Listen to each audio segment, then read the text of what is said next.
Hello, and welcome to an episode of Drinking the Kool-Aid. This is a comedy podcast dedicated to the mysterious. My name is Cassidy. My name's Amanda. And this is episode 300. Oh my gosh. Isn't that crazy? That's really, really crazy. That's so many. It's too many episodes. Yeah, wow. I'm absolutely terrified of all the things that I've said. Girl, oh my God. The amount of times, like now that we have Spotify comments, we'll get notifications from episodes years ago with people being like, oh, can't wait for future Cassidy and Amanda to talk about this moment or whatever. And I'm like, oh, what? I don't know what we said. Yeah. Because the person doesn't tell you what you said. They just make a comment about what you said, but they don't tell you what you said. And I'm not going to go and listen to what I said. No. No. I can't possibly do that. I don't know her. No, I think about that all the time, especially sometimes we'll talk about stuff and you'll be like, haven't we talked about this before? And I'm like, I don't know. couldn't tell you. Or I'll be like, I have no idea what that is. And you'll be like, Cassidy, I've told you this before on the show even. Yeah. And I'm like, sure. Okay. We really are like forgetful people. Well, when you talk this much, Yeah. there's just, I don't even know. I can't, if I had any portion of my brain dedicated to remembering everything we said on this podcast, I wouldn't have anything else to That's give. true. That's You true. know what I mean? Yeah. I already gave up basic math. Okay. There's only so many things I can lose up here. Did you ever know that? Well, no. When you say basic, you mean like 2 + 2? Yeah, 5. I feel like I'm always like, oh, I have a good memory when it comes to things I've said. And then people comment things and I go, oh, just kidding. I have no recollection of that moment in time. do not. I don't know if it's like a defense mechanism or what, but like the second we finish recording, I forget everything we talked about. I do too. And then and the worst part is I edit these episodes. So I go back and listen to it again and edit it. So meticulously go through every single line of it. And I still will forget what we talked about. Like when I go to upload the episodes and like schedule everything, I will forget what topics we covered, even though I just edited it like 45 minutes before. Also, the best part is you'll edit things out and then I'll see that when I'm editing the video, what you edited out. And I'm like, I totally forgot we talked about that. So weird. Yeah. Yeah. Crazy. No, it's crazy. But you know what, guys? We made it to 300. It's crazy that podcasts, like there are other podcasts out there that are on like episode, 500, 600. I'm like, holy shit. But I also didn't think we were going to get to 300. So here we are. I know, it's insane. Thank you for everybody who has joined us recently. Thank you to everybody who's listening to this 2 years later. Thank you to everybody who has been here since the beginning. I mean, we love doing this. It's so fun, and hope to continue doing it as long as we can. Yeah, hopefully we will, when we reach episode 500, we'll be like, oh my God, remember when we were talking about it on episode 300, but we won't remember. Yeah, episode 500 will be almost 10 years. Oh, that's crazy. Yeah. Well, we're almost at 6, so. If the world is around that long. That's right. There she goes, guys. Oh, here she comes. She'll ruin that moment. She'll eat it up. I was waiting for it. I was like, I know eventually she's going to say something about the earth exploding or whatever the fuck else. Yeah, the water fire. The water wars. The water wars. How could I forget the water wars? It's all about the water wars. We all know. We all see it coming. Ay, ay, ay. Listen, you're not blind. No. Yeah. No, unfortunately. No. And you love to remind me of that. But anyway, guys. So yes, thank you. Hello. We are so grateful that we get to do this podcast, and we love you guys. We love doing the show. We love each other. We are just so blessed to, it'll be 6 years next month or in 2 months, and 300 episodes today. Actually, we've done like 370 episodes if you count Things Are Getting Weird and Cryptid Cross Country Road Trip and other bonus episodes we've done on the regular feed. Oh my God. If we count Patreon, we've done like well over 500 episodes. Probably, yeah. Yeah. Yeah. Yeah. But 300 of this main. Of our meat and potatoes. Yeah, exactly. Yeah. Of the cream of the crop. What you guys come here for. The Wednesday creaming, as we call it here. I love a Wednesday cream pie. You know what I mean? You're getting creamed on a Wednesday. But yeah, thank you to everybody who listens. And thank you to all of our patrons and everybody who lets this thing keep rolling. Thank you to Cloud10, who's our who's our network that we absolutely love. Saiba and Seam are like the best people ever. And Mara, we love you. We love you, Mara. We love you guys. So yeah. We're just happy to be involved. We also have, we're recording this on Friday the 13th. Yes. This coming weekend for us is very, very, very busy. So busy. We have so much going on. We have Cassidy's bridal shower. Woo! Which is really exciting. It's Lord of the Rings theme. It is Lord of the Rings theme. I don't even know why I was trying to keep it a secret from you. I really don't. No, I know you're being so weird about it. Well, because it happened. Like the theme thing happened. Like Kate was the one actually who initially brought that to the table. Okay. And I was like, yes, gonna run with this. And then I got like really, really excited about it. And I got a little too into it. Well, because you love a theme. Right. And then it was I just like didn't tell you. And then people were like, should I tell her? And I was like, I don't know. At this point, no. So I just like was keeping it a secret for some weird reason. I don't know why. And then I just eventually told you. Because a themed party is, it's my bridal shower. So obviously it's about me. Correct. But this is Amanda living out her dream of being somebody who throws parties. This is like my first like actual like throwing of an event, I feel like. Yeah. And like, aside from my wedding. But like, once again, like this is like your dream. Yeah. Cassidy will hopefully tell you guys if she liked the party or not. Oh my God. Imagine I hated it. I'm like, yeah. We don't talk about it at all. Really fun. You just don't even bring it up. Both of us have one black eye and we just don't acknowledge it. I have a sword puncture. Yeah.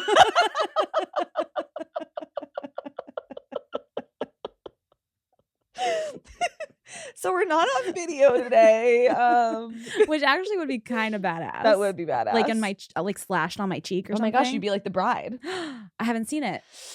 Girl, my hair kind of looks like the bride today because I accidentally fell asleep on it wet last night. I like how you say accidentally, but you do that so often. Well, so the problem is I'm a night showerer. I like to shower at night. Yeah. And last night I thought I was in a safe space. In your bed? No, just in my timing of all of this. So my fiance goes to bed really early because he wakes up really early for work, right? So he went to bed at like 8:30. And I was like, okay, I'm just going to hop in the shower and wash my hair because I was trying out like a new product and I hated it. It like made my hair feel like super, like I didn't like the texture of it. It was driving me crazy. So I was like, I really need to wash my hair. And it's only 8:30. I'm going to be awake. I'm going to be awake for the next 3 hours while it dries. I was going to say 7. And so I get in the shower, wash my hair. But then the problem is I got in the shower and I was feeling myself. Oh, like what do you mean? Like it was so comfy in there. Mm. It was like steamy and like my skin was feeling all good. And I was like I got a new exfoliating mitt. I was like exfoliating. Ooh, okay. You know what I mean? Were you listening to music? Like I was listening to a book. Put us in there with you. I was listening to a book. Put us in the shower with you. Okay, get in my shower right now. I was listening Cassie's boobs are looking perky. They were not like, they don't look perky. I can promise you that.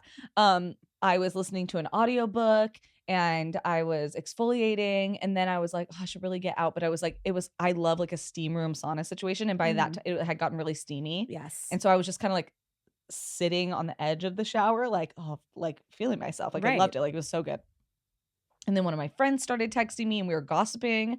So I'm like texting and gossiping. You're gossiping in the shower? I'm gossiping in the shower. Gossiping in the shower. I'm like screenshotting every conversation. Half an hour. Yeah. What's that song? I've never heard that before. Oh, It's singing in the shower. Oh.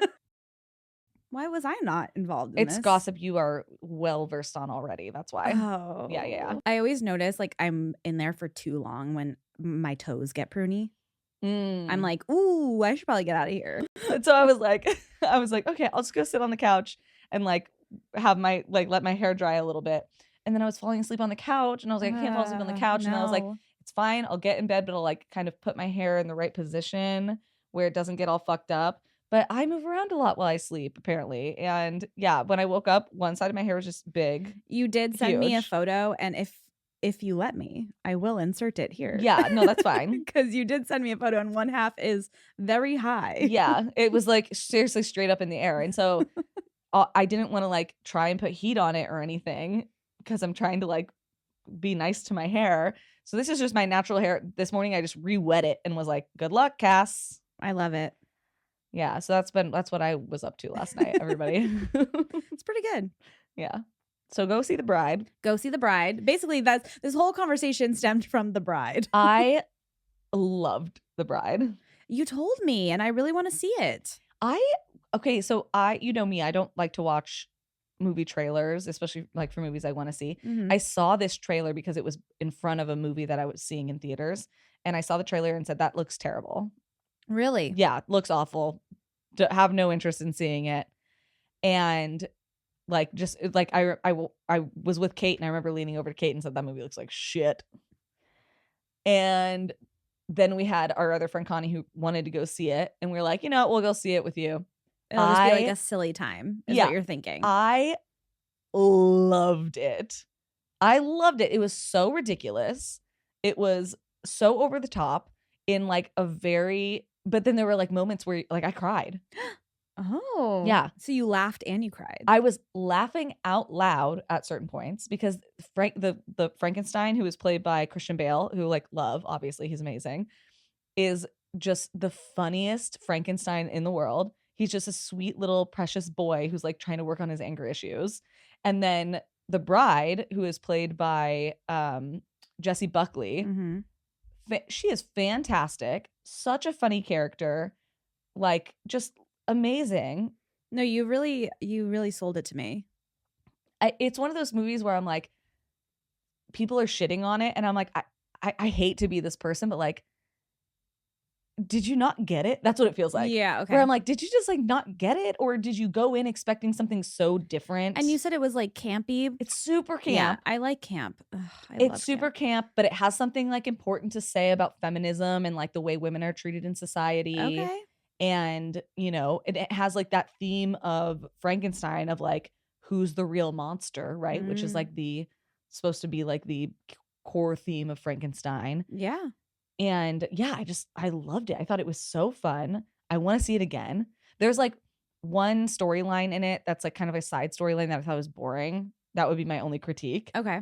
But whatever. It involves Penelope Cruz and she's hot, so I guess we have that. But like it just was boring. Like they were like trying. I knew what they were trying to do, but I was just like, it just didn't accomplish what it needed to. Is it controversial to say? Well, actually, no. I lied. Penelope Cruz is a good actress. Well, what else is she in? Even like I know her as she's like a fine act. I don't know. I just feel like I never really like got her. Like everyone's like Penelope Cruz, and I'm like, I don't know. Every time I see her in something, I'm like, she's not that good. But maybe that's controversial. I don't know. I can't even think of another thing that she's in. I've just like seen her in like random things, and I'm like, yeah, obviously like she's gorgeous, so I get why like Hollywood wants her. Yeah, but that's really it for me. Yeah, and like I even like the character that she plays. I think she's the more interesting character versus like her partner, which is played by one of the Skarsgårds. Ooh, but I love Skarsgård.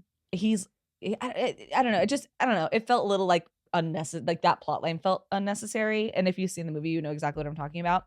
But I loved it. Every second of Frankie and Penelope together, which not Penelope Cruz, Penelope oh, okay. That's what it's a whole thing. You know. But of Jessie Buckley and Christian Bale was so fun and so just like, I don't know. It's just like, I feel like who's gonna match my freak? That's what it feels like. Got it.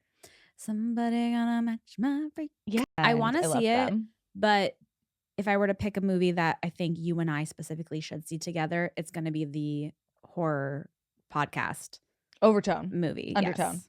Undertone. Undertone. Oh, you say overtone because it's the hair product. I say overtone every single time I'm talking about this. I'm not trying to turn my hair pink, Cassidy. I'm trying to see a movie. Every time I talk about this fucking movie, I call it overtone on accident. Yes, I really want to see that. I heard it's like some of the best. And it just makes sense that it's a horror should podcast. see that. Yeah. It's about podcasters. Yeah. So the guy who made it literally used actual EVPs as a part of it. Yeah, we got to see it. He said, I plagiarized from Ghosts. I love that. We should go see it next week. Yeah, I'm down. I'm totally down. Yeah, I want to see that and Project Hail Mary. Oh, that comes out too? Uh-huh. This weekend? It comes out this month. I don't know what day. I honestly, nothing exists until after the bridal shower because I can't do anything until after the bridal shower. I think Project Hail Mary comes out this weekend. Well, you only have 2 more days to go, babe. I know, but I'm just like, because I can't do anything until after. No. So I'm like, just don't even worry about it. I'm usually like an opening weekend type gal. But Project Hail Mary, I'm going to go see in IMAX. Okay. I've heard the reviews are so good. I love Ryan Gosling. Even from people who have read the book, which makes me so hopeful. One of my favorite movie reviewers said that it is one of the best book to movie adaptations he's seen since Lord of the Rings. Okay. Which in my opinion, Lord of the Rings is the best. Okay, we love that. Book to movie adaptation. Yeah, I'm so excited. Guys, Project Hail Mary is, I've talked about it on the podcast before. When I first read it, I talked about it on the podcast. I loved it. I've read it like 3 times. I actually just reread it 2 weeks ago because I was prepping for the movie to come out. Well, yeah. I have not read it, but I will see the movie. You're going to cry. I cry every single time I read the book. I love Ryan Gosling. I can't lie. Anything he does. And he is so perfectly cast for that as this specific character. Like perfect, because the guy is supposed to be like kind of awkward but charming. And you know, like whenever you see Ryan Gosling in interviews, he's like very like not like the macho tough guy. Like he's very like like kind of like eccentric. He's just Ken. Exactly. Like, and that's very, very much what that role needs. Perfect. I can't wait. Yeah. I'm excited. So when we were driving to San Francisco for Christmas, we did put the audiobook on. Of Project Hail Mary? I fell asleep. I slept through the entire thing. No. So I think Sam probably... Did Sam like it? Yes. Yeah. He was super into it. He must have gotten at least 4 hours in. It's not that long. It's probably only... I could probably look right now. Because I slept through that entire thing and he was driving. Dang, you fall asleep when you're the passenger in a car? Girl, I tried not to, but I was so tired. I can't. I feel too rude. Passed the fuck out. I feel too rude. When you're that tired though, I can't stay No, awake. yeah, it doesn't matter. I literally can't. I feel too rude. Even Andrew will tell me like go to sleep and I'm like I don't know what. It's like a mental block for me. You know what I mean? I was trying not to, and we put on the audiobook and I was trying to listen and I just like turned to the side and fell asleep. But I don't think Sam cared because honk shoe. I know. I don't think he cared though because he was listening to this audiobook and he said he was really into it. Yeah. Okay, let me see how long it is. Oh my God, stop it. Ah. Oh, it's 16 hours. Yeah. I think he only got about 4 hours in. And I don't think he ever picked it back up again because he probably forgot, but he said he liked it. Yeah, no, it's the audiobook is, so when I really, really like a book, I will read it and listen to it. Or if I listen to a book that I really like, I'll usually buy it and read it. Or if I read a book that I really like, I'll usually download the audiobook so I can experience it both ways. Yeah. And sometimes I'll be like, oh, it was better as an audiobook, or oh, it was better reading it myself. Like it really depends. The audiobook version, I think I might have preferred even to reading it, just because there's a lot of like tonal stuff happening. There's a lot of like sounds. Yeah.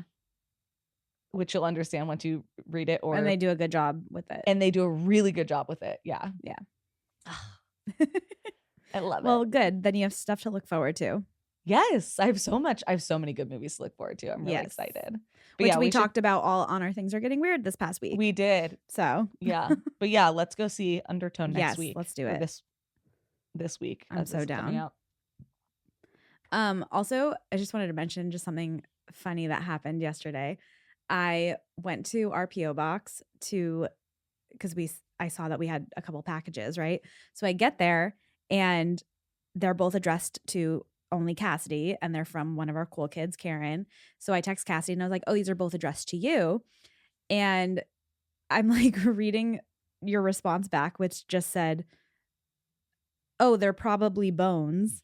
Well, because you didn't say they were from Karen, because I knew what Karen was sending, which thank you, Karen. I love them. You're the best. So I start laughing, and the guy the guy at the post office who I interact with every single time I go there, who you also know. Mm-hmm. Oh yeah, he used to be my barista. He used to be the barista at the coffee shop we used to go to. He goes, what's so funny? And I just go, so I sent my friend a picture of the boxes, and this was her response, and I showed him the text, and he goes, what the fuck do you guys do? He said, why would that be her response? And I was like, oh, well, because somebody told me they were mailing me bones. So if you ever run into him, he thinks you're a freak. He already thought I was a freak. I've known him for 10 years. He's known I was a freak. Sorry, not sorry. But I just thought it was so funny. He was like, what the fuck? What do you guys do? I thought we've explained what we do to him like a million times. Well, he knows we have a podcast. I don't know if he knows what it is. Yeah. So I was like, oh, our podcast is like spooky in nature. So sometimes people send us bones. And he went, okay, got it. I was like, I'm so sorry. And now every time we get a package, he's probably going to be like, are these bones? Yeah, he's like calling the FBI. He's like shaking it. Yeah. They're rattling around in there. Yeah, sometimes people send us bones. I don't know. It has happened. It wouldn't be the first time or the last time. It would not be the first time. No. No. I literally have some bones in my house like that are on display from listeners that have sent me skulls of animals and stuff. The bones are the money. And so is the hair. You have a full set of fake teeth somewhere. I do, but they're resin, so when I first opened them, I thought they were real teeth. When I found out that they were just resin, I was like, thank God, because I was really worried. But now I think I want to make some earrings and a necklace. Yeah, you should. I think that'd be really cute. That'd be really cute. Yeah. Like I'll make you a little tooth necklace. Oh, I would love that. Yeah. And I'll make some earrings for myself. You could even paint like a gold tooth. That would be a fun one. Do you want a gold tooth? No, I mean, yeah, but I can do just that for saying you. a regular tooth's fine too. I'm just saying that would be you have so many because you have a full set, so you could do whatever you want. Your wedding's coming up. Gold tooth necklace. You need a gift, so I think that's a perfect gift. Maybe I'll make something for Andrew, a gold tooth bolo tie. Who knows? That would be cute. I love it. Yes. See, just more proof that we have the best listeners ever. We really do. We really do. Actually, it's like insane. Yeah. Speaking of, yes, how about we welcome some people to our Patreon? Let's do that. Yes. So don't forget, you can join our Patreon for just $2 a month, and you get ad-free listening and also some free content on there. And at $5 and $10 a month, you get even more and even more. So make sure you go check out even more and even more. Yeah, double. So make sure you guys go check that out, just like these lovely folks did. So welcome to Emily R. Hi, Emily. Welcome to Brianna H. Hi, Brianna. This one's fun. Triceratops. Hello, Triceratops. Sarah Tops. I love that. I love that. It's like Casaraptor. Exactly. Oh my, wait, yes. So I love cute. That. And welcome to Stephanie P. Hello, Stephanie. So thank you guys so much for joining our Patreon. It is totally the only reason that we get to keep doing this podcast. We love you guys. There's tons of bonus content on there. We release videos. We release book club. We release bonus episodes. We release ad-free episodes. We release banter-only episodes. We release random vlogs and videos. Documentary recaps, which that's the next thing we're going to be doing. Yes. The documentary recap along with our QAnon episode, which is coming out this week. So make sure you guys check that out. The QAnon episode is quite a doozy. It is. But yeah, so make sure you go check that out. I also wanted to say thank you to some people who bought us some beers. Yes. So thank you to Michaela S. Hi, Michaela. Who bought us some beers and said, howdy to my favorite gals. My birthday is the end of March, so I wanted to enjoy a drink with my favorite Ookie Spooky podcast besties. Enjoy something tasty on me. Obligatory because my bestie works for Mom Water. Perhaps the new Mom Water tea flavors. I've never even heard of that. I've never heard of Mom Water, but I need it. And well, Michaela likes the peach. Okay. So much love from your second favorite Aries. I know Steven is an Aries as well. So I'm not number one. I'm not crazy enough to think that. Anyway, thanks. Bye. Thank you, Michaela, and happy birthday. Happy birthday, almost. I think we're going to have to try Mom Water next week. I would like to try it. I don't know if I've even ever seen that. I mean, I haven't looked, but I haven't seen it. Well, we're like very close friends with our bestie who works at the liquor store down the street. So I guarantee if we asked him, he would get it for us. He's a real one. Yes. So also thank you to Mayrea, who bought us some beers and said, "Hello, beautiful ghouls. Please have a drink with me. My birthday passed on the 6th, but wanted my favorite podcast to have a yummy drink or a shot with me. I've been listening since episode 62, and after I landed my big girl job at a cancer laboratory." Oh my God. I'm not kidding. We have so many smart ass ladies that listen to this show. I know. Like, okay, just like the baddest bitches in the club. And guess what? Survival rates for surgeries that have women surgeons are higher than with men. I would believe that. Just saying. Just saying. So that's why I trust Mayrea with my cancer research. You guys have fueled my heart with so much warmth and laughter these past few years. I feel like both of you are my personalities split into two.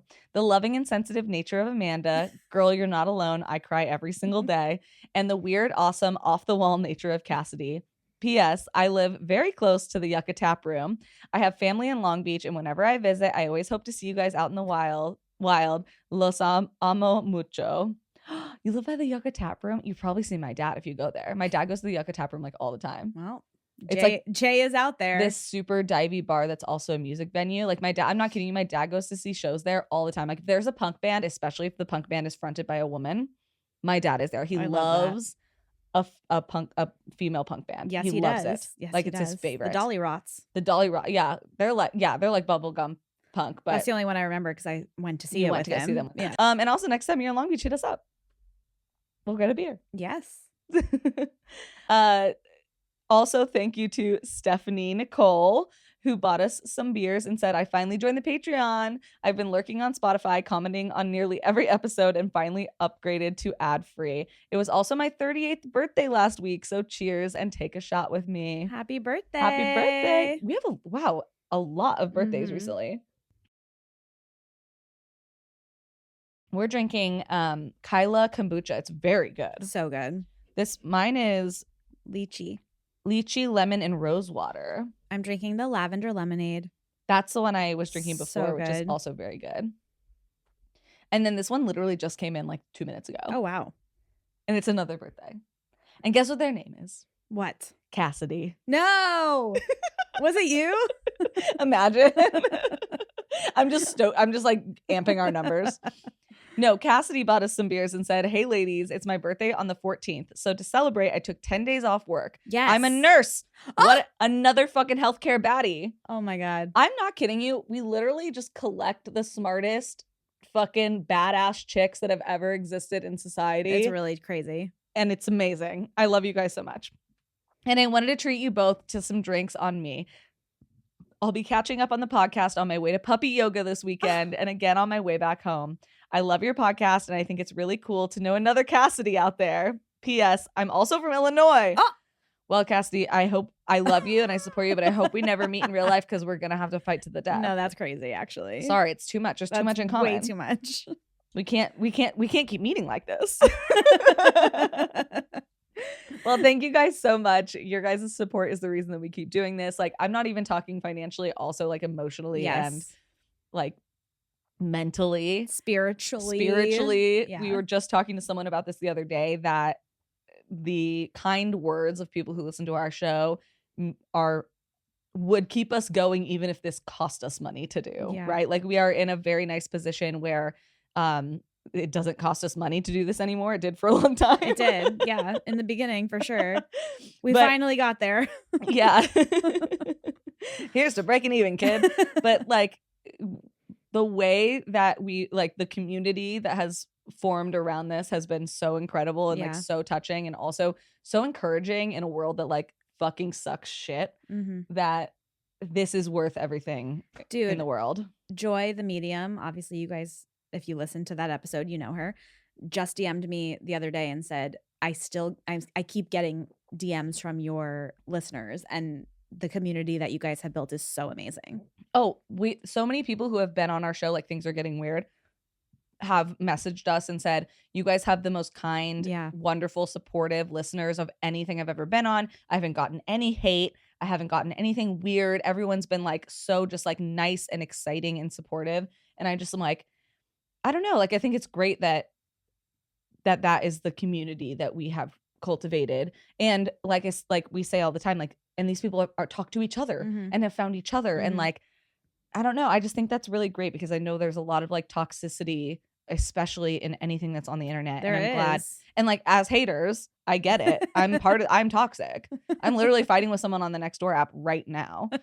But like, I don't know. I think that's like really wonderful that is the case. And that's all you guys. So it really is. Just really, truly thank you so much for listening. And 300 episodes, man. And we hope to do 300 more if that's that. Right. So.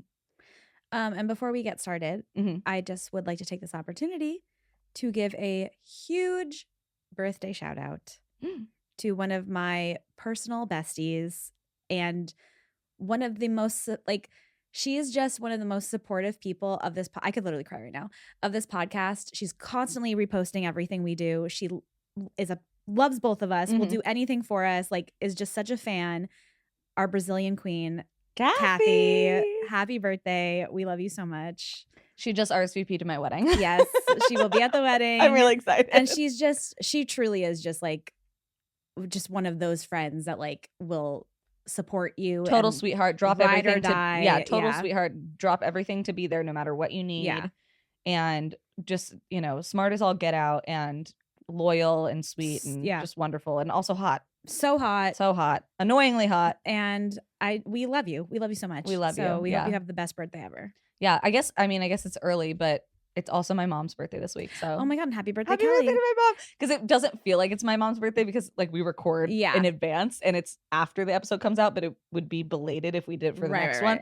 But yeah, so my mom's coming into town this weekend, so I get to see her. Woo! Oh, well, there you go. Happy birthday. Yeah. And happy birthday to my dog.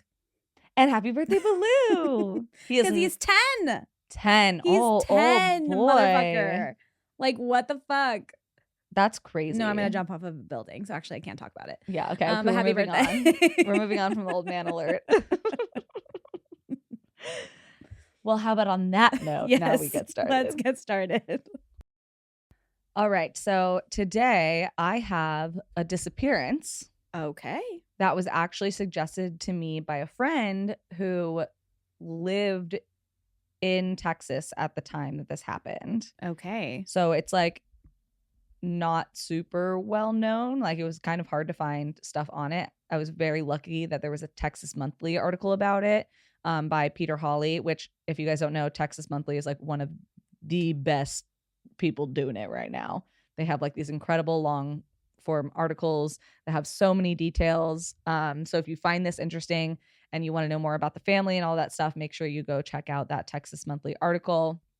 I also used News for San Antonio and Austin American Statesman by Luz Moreno Lozano. Perfect. Yes. Okay. So Jason Landry.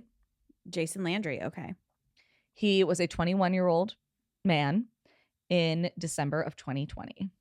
Oh, okay. Yes. This is a recent one. This is recent. Yes. Oh, I'm covering this because the family is still like very much seeking answers, and they think, I mean, we'll get into it. I don't like to do recent things like this typically, but it is still very active in like the engagement and searching for him. Okay. So he was attending Texas State University in San Marcos, Texas in 2020. He had been kind of having like a difficult time transitioning into adulthood and was struggling in college. He originally attended Sam Houston State, where he got really into smoking pot and kind of like wasn't paying attention to his classes. And in all throughout high school, and like his whole family was like very clean cut. He was a clean cut kid. And when he went to college, he started like growing his hair out and getting into hanging out and not really doing his work as much. And he was just kind of trying to find himself, which I think is like pretty normal for Yeah. a kid going from, being 18 years old into your early 20s. You're just kind of trying to figure it out, dude. Like, been there, right? And also, like, my first thought when you said December 2020 was he's in college during the pandemic. Mm-hmm. Like, that's got to be so hard. Well, so this is his third year now. Okay. But he transferred from Sam Houston State to Texas State University. And when he transfers to TSU, his grades actually improve quite a bit. His family is quite happy. And they like kind of relax and are like, okay, maybe he's starting to like figure out how to be a grown-up person. Okay. Right? They knew he was smoking a lot of pot, maybe dabbling in some other drugs or maybe even alcohol, but he's in pot college. was the big thing. Yeah. Pot was the big thing that he was into. But his dad was literally a Presbyterian minister, right? Okay. So it's like, and he was before that he was an attorney, a prosecutor. So the dad. Yeah. Okay. So you can imagine the type of straight-laced, like, oh no, my son is smoking pot and questioning the universe type person. You guys, yeah. I don't know if you guys know this, but pot is nice sometimes. Okay. It's saved Amanda's life. It really has. So obviously, like Amanda just said, the timing for his transfer was really bad because the COVID pandemic broke out and he was attending school about 2.5 to 3 hours away from his home. So he was isolated in his apartment a lot of the time. A lot of his classes were online now. So he was just sitting on his floor on his laptop. And of course, he could smoke weed whenever he wanted. He could smoke weed during class if he wanted because a lot of it was online. Saying, like, this is a whole different, like, fucking experience. Yeah. Like, we were already way past school. Absolutely. Way, like, just into adulthood, just working during the pandemic, which was, it was obviously, like, hard too, like being isolated, but being in college, like, I just can't imagine. Yeah, totally changes you're young, the whole experience. Yeah. But yeah, so his dad was like, has been on record saying he used this opportunity to disappear into a cloud of weed smoke. He was smoking all of the time. And Jason, from what it seemed like, he thought he was using it like medicinally, almost to try and like get his life back on track. And he had like made comments to his family like, I'm getting my life back on track, I'm doing better in school. And he was also using it to connect with his spirituality. He even told a friend that thanks to fasting and smoking, he had seen God for the first time ever. Oh, wow. Okay. Like, despite his family, being in the church and all that stuff. I just feel like people that don't ever smoke pot always like think of it in a completely different way than it really is. Do you know what I mean? Yes, I totally agree. And like, as someone who like can't smoke pot because I get really bad panic attacks, believe me, I've tried, girls. But like, I don't know. I think if you haven't ever done it, you might not have an understanding of like the way that people function very normally on pot. So I have friends that wake up, like wake and bake. Yeah. And they are the most high functioning, like get shit done people you will ever meet in your entire life. And it's crazy to me that people will judge that, but then wake up and take a fucking pill, right? An Adderall or a antidepressant or whatever. And it's like, it's all the same thing at a certain point. Like, if it makes you function like a human being, everything has negative side effects. Everything has positive side effects, or not everything has positive side effects, but like if it makes you function like a regular human being, then I don't really see the issue. It doesn't, I can't do that. I can't be high and kind of like be out and about. Like, I could never like work high or whatever. Like, I can't do that. But I take it at night to relax and be in my home and whatever. And that works for me. But some people do wake and bake and fucking function throughout the day and get their shit done. And like, no, I know. Well, everyone is different. I know a lot of people who use it so that they're less anxious. Yeah. And I'm like, that's one of the things that I'm really jealous of, because I've taken so many different pills and been on so many different medications trying to regulate my anxiety. And I would much rather just be able to smoke pot if that it unfortunately does not work for me. But like, I would much rather if that was the case. Like if I Yeah. could just smoke pot, because pills always have terrible side effects for me, and well, so does pot, I guess. But you know what I mean? Whatever. So Jacob was a very outgoing guy. His dad described him as a, quote, pure extrovert full of pure optimism who had been making friends with strangers since he was just a toddler. Mm. So he's just one of those kids. And like his dad in the Texas Monthly article kind of says like, oh, I think him being alone and like being isolated during the COVID situation might have made him self-medicate a little bit with pot. And if you're like one of those people that can just make friends with whoever and you're very extroverted, I can imagine the pandemic was so much harder on you. Yeah, like I thrived during the pandemic Yeah. because I am a homebody who doesn't want to talk to anybody. I was very depressed. Oh, we had the opposite situation. I I know. remember getting into fights with you. Because you were like, well, what am I supposed to do? And I was like, it's so easy to stay home. And that's easy for me to say because it's easy for me to stay home. It's hard. It was hard. It was the best days of my life. But so he was also known for having, and I'm adding this in because I'm the same way. He loved silly socks.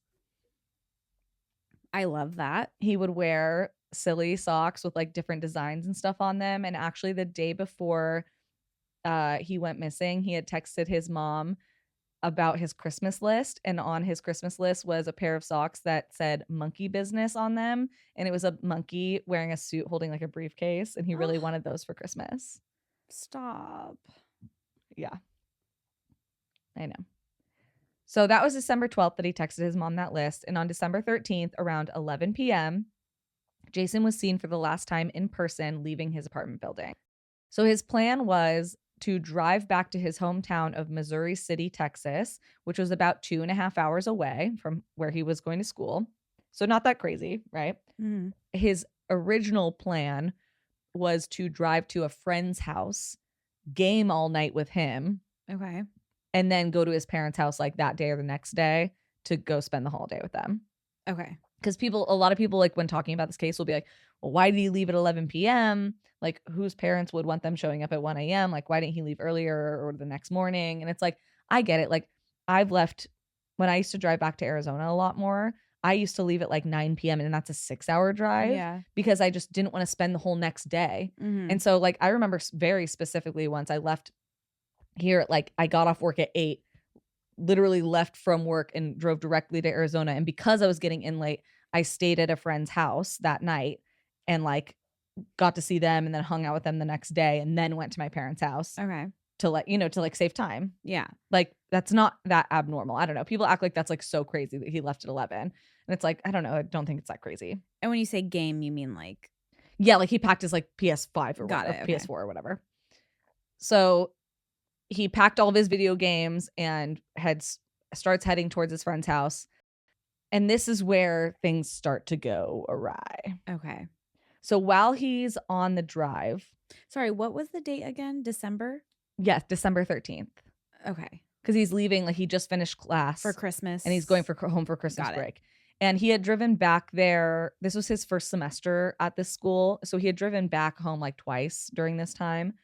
So this was his third time driving back home since moving there, I'm going to guess in the fall. And he has this whole plan, going to spend the holidays with his family, but intends on spending the first day or so, whatever, gaming and hanging out with one of his friends. Okay. He's also, during this time, Snapchatting and texting like one of his ex-girlfriends who lives in his hometown. Listen, I get it. Yeah. Been there, done that. So he starts to drive home. During this time, he's like FaceTiming with people, calling people, Snapchatting, doing all this stuff. He also has Waze open on his phone to give him directions. The Waze app. Yeah. So, which is now, I don't know, not back then, I guess, but now Google Maps and Waze is like pretty integrated. So sometimes people will call it Google Maps, but technically he had Waze going. Which you can get the Jonas Brothers to give you directions on Waze, just so you guys know. Wow. Incredible. I'm surprised you don't use that.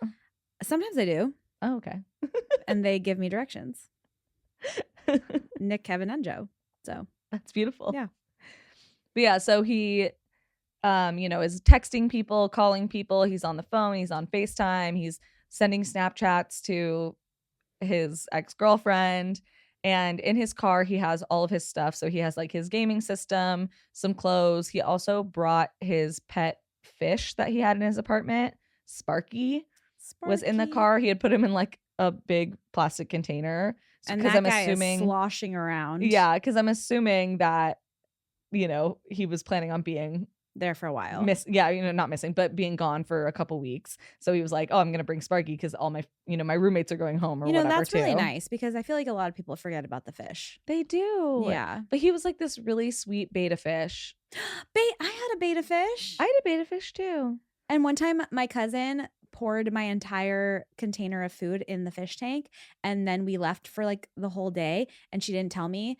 And I came back, and the whole fish tank was covered in food, and I thought Jeff was dead, but he wasn't.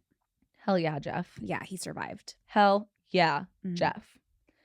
But yeah, so, he's zooming along. He's doing his thing. He's obviously distracted driving, right? Like, we have all of his cell phone data. So he's like looking at all this different stuff. Okay, he's doing this while he's driving. Got it. Yes, yeah. Texting, all of these things. That's not great. No, it is not. Jason. And it actually turns out after the fact that one of his friends, the friend whose house he was supposed to go over to, that he was like headed towards, comes forward with a video of like 30 minutes of them FaceTiming each other before he left in the car. Before he left? Yes. So he's sitting in the car, like not driving? No, he's in his apartment. Okay. And he's rolling joints and he's sweating through his shirt. Like pit marks, like I'm not kidding, like sweating through his shirt. Okay. And the reason the friend said he was recording the FaceTime was because he thought Jason was so messed up that he wasn't going to remember the conversation. Oh, so we're thinking that he was really fucked up when he got into the car. Really high. Ooh. That's what his friend said. Okay. And as you know, as but anybody you don't really knows, sweat when you're high. Maybe if you're like high on something else. So we're gonna get into that. Okay. Yes. I was like, not but weed. His friend, that's what his friend said, is that it seemed like he was so messed up because he was like talking about the universe and the world and seeing God and like all this crazy stuff, right? And his friend thought it was really funny, but as you know, when you record a FaceTime, it doesn't record the audio. Correct. So it's just the video of him talking and like laughing. You can see him like laughing and like rolling joints, and he's like rolling joints and laughing and talking. You can tell. Okay. But his family and friends had also talked to him that weekend, like before he left. And they had said like he seemed pretty normal. He's always really, really talkative and like chatty of a guy anyway. So it's like not that noticeable if he's like extra chatty or whatever. Okay. Yeah. So he's driving along the road, and we know at one point he accidentally gets off the path. So he ends up on a road he's not supposed to be on. And just a few miles before, he had actually closed out of his Waze app and sent a photo on Snapchat to his ex-girlfriend of like a selfie. Okay. And so a lot of people think that's weird, like the closing out of the Waze app or whatever. But this, first of all, isn't his first time driving this trip, like going there. Yeah, but you just said he was on a trail that he wasn't supposed to be on. Before he got on this road. Okay. He closed out of the Waze app. Okay. I don't know. I know you don't, but I for sure do. If I'm driving to Arizona, I have like my maps open to get through LA because that's where the traffic is. But the second I hit like the 10, I close my app. I don't need it. Mine's on the entire time. I don't care. Because I don't need it. I know exactly where I'm going. Right? I don't care though. I don't care if I even know where I'm going. I need it. I get too nervous. But so and we don't know why he closes out of the app. It might be because it was an accident. It might be because he knew where he was going. Knew where he was going, whatever. But like obviously his friend at least thought he was really high before he got on this road trip to begin with. And he ends up off on like a side road. Okay. I'm sorry. How do we know that if he closed out of the Waze app? Because your cell phone is constantly tracking where you are all of the time. So it like pinged cell phone towers, I'm assuming? They have his cell phone. Okay. That's how. Got it. So it has his exact location. Okay. And they find it on this side road. Oh, okay, okay. Yeah. Okay.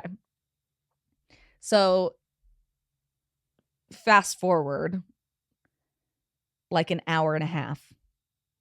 There is this volunteer firefighter who happens to be driving down this road, and he sees a crashed car Oh, okay. on the side of the road. Sorry, I was getting ahead of myself. You were getting ahead of yourself. It's okay. It's a understandable question. He sees this car. He walks around. There's nobody around the car. And it's kind of like, I don't want to say like remote, but like, like a small town. So this volunteer firefighter sees this car. It's crashed. He like kind of looks in and whatever, sees there's nobody there, hollers out, hey, anybody around, whatever, calls the police. Okay. So the police show up. They see the car. It's wrecked. Here, I'll show you a picture of the car. Is the fish in there? The fish is dead. Oh. The fish is like the container is outside of the car on the road and dead. And we don't know if that happened during the accident or what happened. Damn it. Sparky, R.I.P. Okay, so this is the back of the car. Oh, it was crashed. Oh my gosh. It was crashed on the front and the back. And the back, yeah. What was it crashed into? That's a great question, Amanda. Goodness. So when they first see it, they're like, oh, this is somebody who was trying to turn around or something and backed into a tree and broke out their back window. Because so basically the whole trunk is like fucked up. And then the front on the left, on the driver's side, is messed up too. Not like a head-on collision, but like on the side. Yeah. Like it looks like he was rammed in the front and the back at the same time. Yeah. So they see this, they can't find anybody around. And also, strangely enough, there is a pile of clothing, including gray underwear, right outside of the car. So his shirt, his pants, his shoes, his underwear. That he was wearing. His watch. But they don't know this at this point. They're just like, it's a pile of clothes. And so they're like, okay, abandoned vehicle, whatever. And so they just tow it away. The cops do. Okay. And the car, fucking Sparky is just lying dead on the side of the fucking car. And so the cops obviously call the parents because the car is registered to the dad's name because he's a college kid. That's pretty normal. Right. So they call the parents. The dad drives out to the impound lot. The dad actually finds the phone in the car.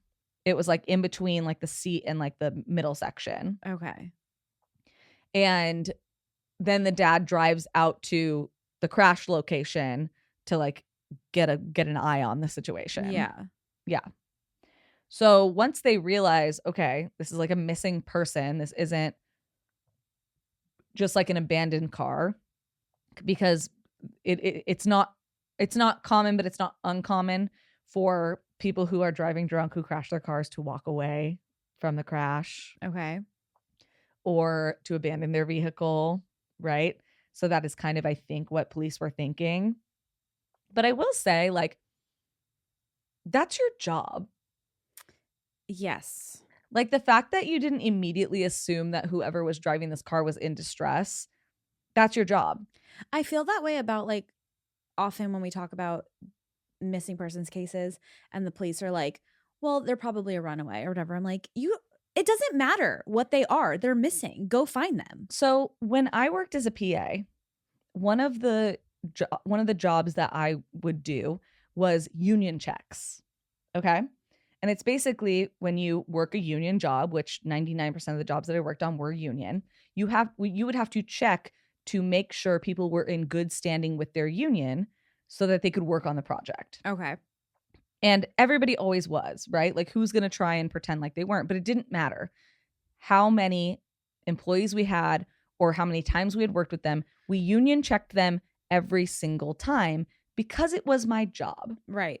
Right. So that's what annoys me about these things when people are like, well, most of the time it's just this, right? And you go, yeah, I guess that makes sense. But like, okay, but the one time I didn't union check someone and they got through, that would be a problem, right? Mm-hmm. So they would pay me for a whole day to go through and union check every single person because it's my job, because it's our job to union check them. Like, it's your job to be interested in the fact that there is an abandoned vehicle with clothing right here And there was like a small amount of blood apparently on the waistband of the underwear, which could be from anything. We literally don't know. But like, why did like you didn't look around a little bit more? Yeah.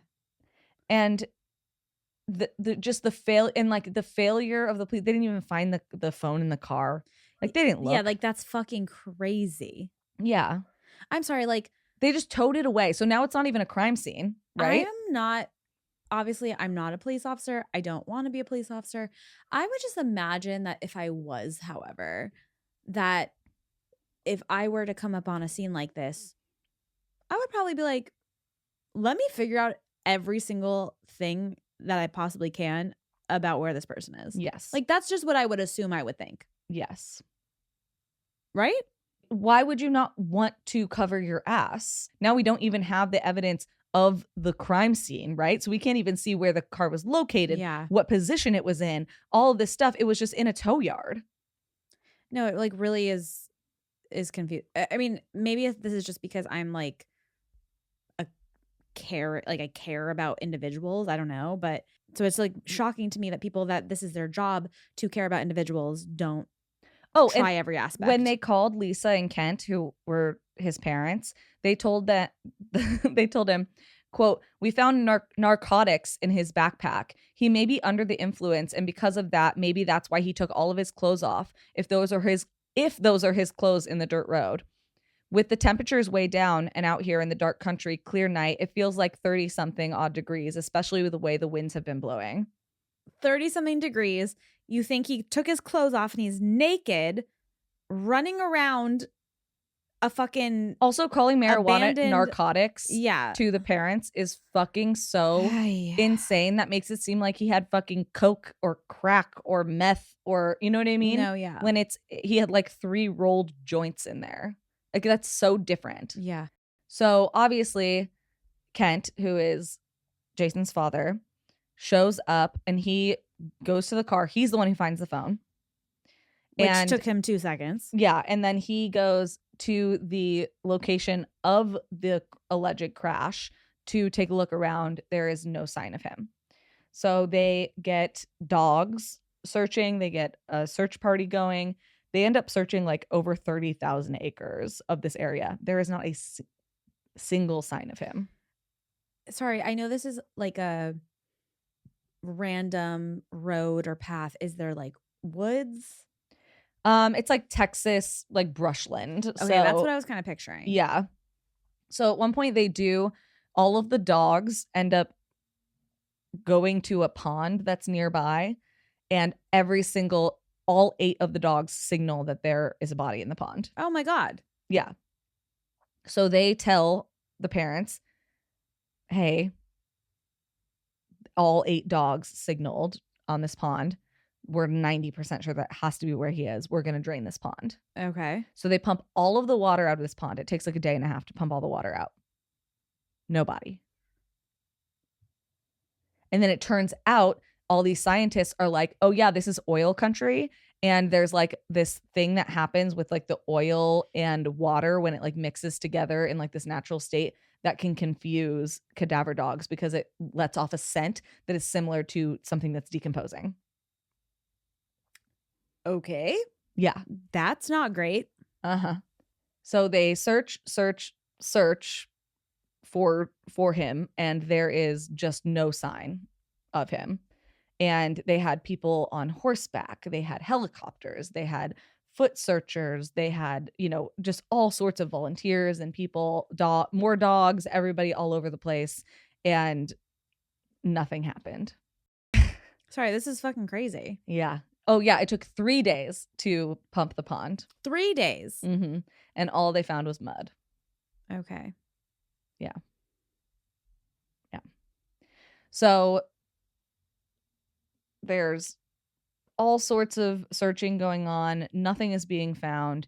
And nobody knows where to go from here. Right? So after 10 days, Texas Search and Rescue suspend its initial search. Because, like I said, they searched 30,000 acres or whatever. Like, it's crazy. Yeah, but only 10 days. I feel like people search way longer than that. There's just not even a fucking sign of him, dude. Like there's nothing. The dogs aren't catching on any scent. The only thing the dogs are catching on are different ponds. And every single time they search any of these ponds, they realize that it's the same thing that happened with the first pond, right? And the Caldwell County Sheriff's Office has to admit that when they left the crash site that initial night, that they lost a critical period of searching because they just towed the car away and didn't treat it like a crime scene. Really? Huh. Yeah. Yeah. And Kent said, it's weird when you compare Jason's case to Gabby Petito. They literally searched an entire state and found her in some of the most inhospitable terrain around, and we can't find Jason in a cow pasture outside Luling, Texas. But because they knew he was high, I feel like there's a lot of victim blaming going on here. Yes, correct. That makes sense. Yeah. He also had friends and like people coming forward being like, yeah, you know, Jason had been getting kind of weird. He'd been talking about aliens and God and Elon Musk and like all these different things and kind of connecting them all.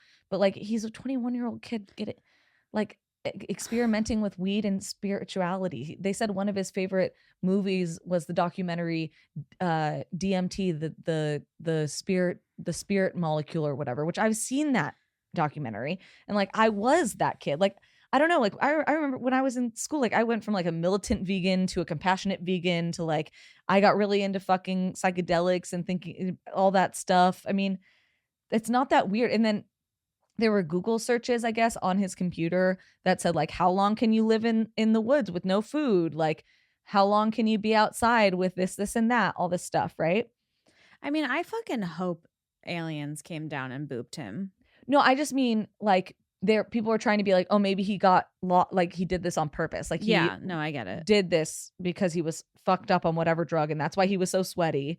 But then his friend who took the video said, oh, he told me he was sweaty because he had just gotten done working out. He had been in his room doing pull-ups and that's why he was so sweaty, because that was like his favorite like workout to do at home. He had like a pull-up bar and would do pull-ups and that's why he was so sweaty. I mean, I just, in my brain, I'm thinking, okay, even if he was fucked up, right? Yeah. And he runs out of his car into whatever the fuck. Gets naked first. Gets naked, runs out of his car. Eventually, he's going to come down off of this high. Yes. So where is he? And he obviously left with nothing. And it was very cold, right? So they were like experienced like a freak cold wave. Right. During that December. So it was like in the 30s. So some people are like, maybe he had hypothermia and he got naked because that thing where you like paradoxical undressing. Literally what I talked about last week. But he was in his car. So why would he ever experience hypothermia? He has a heater going. Yeah. And then some people were like, well, maybe he was on some sort of hallucinogenic or DMT or something like that. That's why he was sweating so bad. And then he like was peaking or going crazy. And he was like, oh my God, I'm so hot. I mean, I take all my clothes off and like go get in some water or something. But he was sending these Snapchats and on FaceTime and on the calls with people. And people said he seemed perfectly fine. His ex-girlfriend described him as calm and confident in the conversations that they were having and the pictures that he had been sending her while he was driving home. But once again, they drained the ponds. Yes. So he wasn't found there. And eventually he is going to come down from whatever high he is on if he was fucked up. Yeah. So where is, like, that's what I'm saying. Like, where is he? So that's what we're about to get into. Because as of right now, March 13th, 2026, Jason's body has never been found. Like, that's insane. There is no trace of him whatsoever. So there are many, many theories. There are about 3 that are like the most popular. Okay. The first is that he was on some sort of stimulant drug, freaked out, pulled over, took all of his clothes off, ran off, and died in the wilderness. And then animals made his, scattered his body. Okay. I guess that's possible. Another one is that wild boars, which are very prevalent in the area, maybe attacked and killed him after he wrecked his car, realized he was on the wrong road, tried to do a U-turn, ran into a tree or something, wrecked his car, got out to look at everything, was hot, took his clothes off for but that's another the clothes off thing and like the watch off thing is like very confusing. Yeah, like getting complete like all the way down to your watch is insane. Yeah. And then he was eaten by wild boars, which also kind of like ties into the first theory. And wild boars are known to be in this area. Yes. What you're saying. Yeah. Okay. And as we know, pigs can clear a body very fast. Yeah. Okay. But a lot of people are like, okay, but there would be some sort of sign, like there would be blood or something. That's what I'm thinking. Yeah. And then the most popular theory, especially among people who live in Texas or in the area, is that he ran afoul of some bad locals. What do you mean? So Lulling, Texas, which is the area that he went missing in, has a reputation as, quote, the toughest town in Texas. And the homicide rate there is extremely high. Okay. And because of the damage to his car, people have theories that maybe he was rear-ended or driven or like run off the road in some way and attacked by people. Wouldn't there be like tire marks of another car?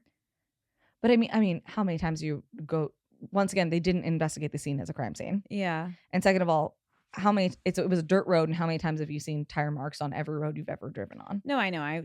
That's just my initial thought. You're doing your movie thing because that's how it would work in a movie, right?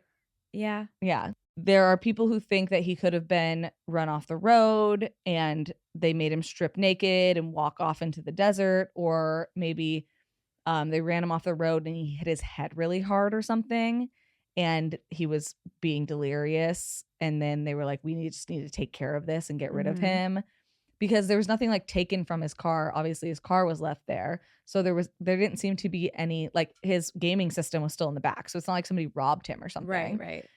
And so there's people who think that maybe he encountered some bad folks who were maybe even trying to fuck with him, and it went too far and ran him off the road, or, you know, something happened. But why are his clothes off like that? I mean, imagine you're trying to fuck with somebody, like you're a 25-year-old asshole and you fuck with this kid from the big city and you're like, okay, now get naked and walk into the desert, but he's like all fucked up because he actually hit his head really hard. Yeah. But then there's also people who think that he could have also just backed his car into something or been so high he like crashed his car and hit his head and like actually just like was so concussed which happens. Yeah. Got naked, didn't know where he was, and wandered away and was scattered by animals or wandered onto the wrong person's property and that person hurt him. Yeah. Yeah. There have been multiple like false reportings that Jason has been found. There was a guy who was found in New York City who looked just like him, who was found in a hospital in New York City. Really? Yeah, like even his own father was like, I was looking at that photo being like, that could be him. Oh my God. But it ended up not being him. There was like a weird guy that was like popping up in like Facebook communities about Jason that people thought could have been a suspect. I mean, there's just so much weird stuff about this. But I think just the strangest thing is like all of this land that he would have gone missing in is owned by like farmers and stuff. Yeah. And there's just no trace of him. Like I just don't even know. Yeah, especially like if the animal theory, which is 2 out of the 3 theories, I just feel like something, blood, bone, anything would have been found. Yeah. Somewhere. Well, and people have been suspicious of the volunteer firefighter who called in the crime, but I don't really know, like based on I'm not gonna fucking malign this person, because based on what I was like reading, it seems to be a lot of like small town corruption allegations type things. Okay.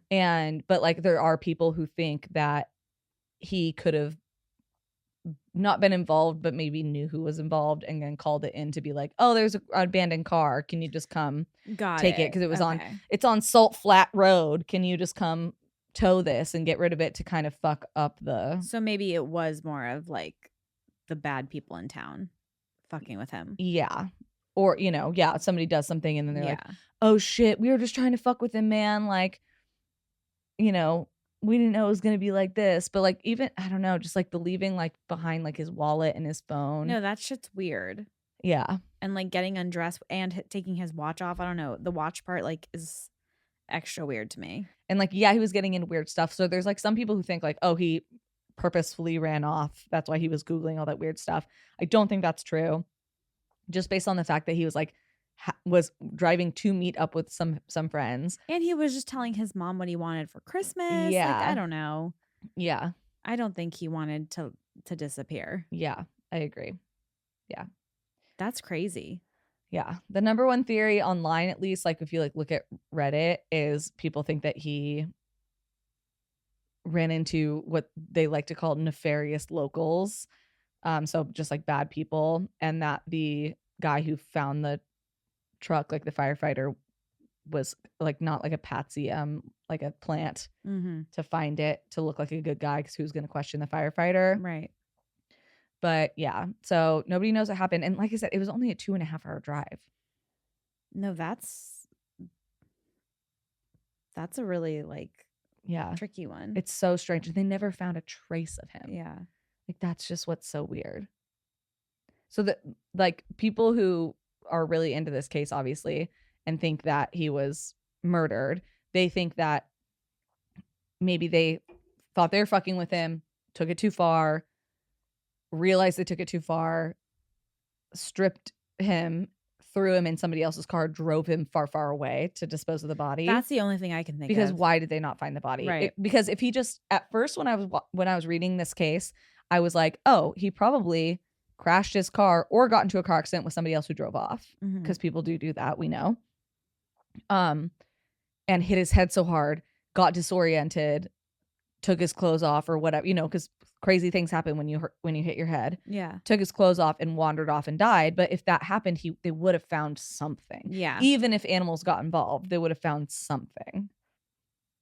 And they did not. You would think. Well, because the dad, like I said, this happened at 11:45 or whatever. The dad was there by 6 a.m. There's no way animals scattered the body so much that they couldn't find anything. Yeah. In a couple hours. Like that's crazy. There would still be blood somewhere. There would be blood. Yeah. Yeah. Yeah. Wow. So that it's really been itching my brain. Like I don't know. I was baking cookies this morning and like doing dishes and stuff, and I just like couldn't stop thinking about it. And like the thing that drives me crazy is like it's like it has to be like an act of random violence, and random violence is so rare actually. Like that happens so infrequently, and it feels like that's probably way harder to figure it out because and you would think somebody would have trace said it something. back to anybody. And you would think somebody would have said something. It's a small town. Yeah. They have a reward for any information. Like they have so many anonymous tip lines. It's only been 6 years. It's been 6 years. Not even. It's been five years. And they had like the biggest search they've ever had. They had a bunch of volunteers that went through in May of last year that did like a huge secondary search of the area, and they didn't find anything. I'm just saying, like, there's still so much time for someone. No, I know, forward. But I just mean like if it's like a small town like that, and somebody did something like that, like somebody gets drunk and tells their girlfriend, and the girlfriend gets mad at them and calls the anonymous tip, like that. I just don't know how. Because it would have to have been like a group of people. Yeah, I don't know. It's just, and if it's just one guy, that's a whole other bag of fucking worms. But like, yeah, I don't know. It's like driving me crazy. It's so weird because like we just normally don't cover ones that are like 5 years old. Yeah. You know what I mean? Like, yeah, 2020. Like, yeah, that's when we started this show. So it's so weird because normally it would be like, we cover something that's 40 years old. So we're like, well, we hope whatever. But it's like there's still so much time that things could. No, there could be updates. He would be turning 27 this year. Wow. That's fucking crazy. Yeah. Well, I hope somehow, some way, the family can get some peace Yeah, some closure. and find something Yeah, I agree. out. I agree. Damn, that's crazy. Yeah. Well, yeah, if you guys, I guess, figure out any information or have any leads, They want you to contact the Texas Attorney General. That's what the family says. Yeah. Crazy, dude. But yeah, I had a friend who was living in this area when it happened and Wow. mentioned it to me. And it's true, before the Texas Monthly article, there was not a lot of stuff online about it. Wow. Yeah. Okay. Who's ready? I'm ready. Who's ready to change course here? I am. Can you cure my headache? I'm going to try. Thank you for that. Because we're going to talk about a topic today that we've like dabbled in different versions of, but never actually talked about this specific topic. Okay, I'm interested now. We're going to talk about leprechauns. Oh, okay. Yeah. Oh, yeah. Oh, yeah. This week is St. Patrick's Day. Why do you think I'm doing leprechauns? Hello? Well, I don't know. You're a whole mixed bag. Well, also because we've never done leprechauns and I just felt like it was time. I'm shocked we haven't. After almost 6 years, it's time. It's time. Yeah. So my sources today were a couple articles on the Irish Post, yourirish.com, obviously, history.com by Leslie Kennedy, the last leprechauns of Ireland.com, we had a little usghostadventures.com moment. Okay. And Wikipedia. Beautiful. So leprechauns, obviously born from Irish folklore, which is why they are associated with St. Patrick's Day, which was this week. They're actually in the fairy family. So they're a type of fairy, which Cassidy has covered fairies and changelings in an episode long, long ago. Long time ago. And as we know from that episode, some fairies are known for being like tricksters. Some can potentially be like dangerous, especially with like changelings. They do some nefarious things, but that's kind of like a lot of the lore surrounding leprechauns specifically. Okay. The word leprechaun comes from the Old Irish word lú corpán, which translates to small bodies or small-bodied fellow. Okay. Because as we know, leprechauns are known to be small. They're typically around 2 to 3 feet tall. Yeah, I've dated one before. Honestly? Well, he was Scottish, but you kind of have. Something that I didn't know personally, but actually makes a lot of sense when I found this out, was that all leprechauns are male. Yes, I did know that. There is not a single female leprechaun. Yeah, they got beards and stuff, dude. I know, but like, how do they reproduce? Well, leprechauns are born out of a stone. They spring forth. So they're not born. They're not born. They're just like, they spring forth. They're just like, hi, I'm here. They spring forth. They spring forth, exactly. Yeah. As you stated. Come on, get with it. They spring forth. They spring forth. Do you want to know about leprechauns or not? I do. And allegedly, the reason that they're all male and not female is because leprechauns are cobblers by trade. And they also date back to like medieval times. And there were no female cobblers back then, obviously. Like, they're shoemakers, they're cobblers. And they're back in the medieval times. They're like, females don't do this job. So they all have to be male. No, that's for us. Duh. It's for us boys. Us boys. Us male leprechauns. That's right. According to folklore, if you hear the beating of a cobbler's hammer in the distance, that's how you know a leprechaun is near. You know that well-known sound of a beating of a cobbler's hammer? Yeah, Cassidy. You know that sound. Could you give me an example? Hi ho. Hi ho. That's Scandinavian if I've ever heard it. No, I know. I was putting Snow White in there, but I'm just imagining like a little. Oh, so all dwarves are leprechauns to you? No, okay. I was just racist. I was playing a game. That's what they all say. That was me playing a game. Guys, she's just playing a game. Because I love Snow White. She's just playing a little game. I was playing a little game. But if you hear the beating of a cobbler's hammer in the distance, which we all know what that sounds like, except for Cassidy, that's how you know a leprechaun is near. Okay. I have a fun leprechaun adjacent fact. I would love to know it. So Ryan Coogler, Yes. who made Sinners, Yeah. guess what one of his favorite movies growing up was? Leprechaun. The Leprechaun. No. Luck of the Irish, the Disney Channel movie. The DCOM? He said that him and his friends would watch it and they loved it and they learned so much about Irish culture through that movie and it influenced Sinners. That's why the vampire is Irish.